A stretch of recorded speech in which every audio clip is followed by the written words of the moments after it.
കുടുംബസ്നേഹത്തിന്റെ പ്രാധാന്യം വിളിച്ചോതി പെസഹ ദിനത്തിൽ തുടർച്ചയായ 84ാമത് വർഷവും പുളിയന്മാക്കൽ കുടുംബം ഒത്തുകൂടി. പൂമല പുളിയന്മാക്കൽ തറവാട്ടുകാരാണ് പെസഹ വ്യാഴാഴ്ച അപ്പം മുറിക്കാൻ ഇത്തവണയും ഒത്തുചേർന്നത്. പുതിയ തലമുറയിലെയും പഴയ തലമുറയിലെയും 150ഓളം പേരാണ് പൂമലയിലെ ജിജോ കുര്യന്റെ വസതിയിൽ ഒരുമിച്ചത്.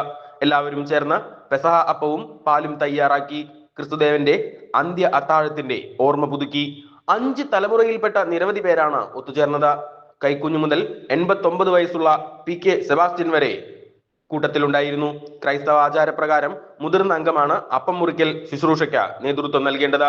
പി.കെ. സെബാസ്റ്റ്യൻ അപ്പം മുറിച്ച് എല്ലാവർക്കും നൽകി. പുളിയന്മാക്കൽ കുടുംബയോഗ president Jijo Abraham, secretary Lovely P K., P J. Sebastian, P K. Antony, P J. Jose, P J. Kurian, P K. Lali, Jibi Joseph, Sabu Puliyanmakkal, P K. Sajan, Jojo Kurian, CBPS Anil Sebastian, P J. Prasad, Prakash Bose, P A. Thomas, Sanju John, P K. Shine തുടങ്ങിയവർ നേതൃത്വം നൽകി.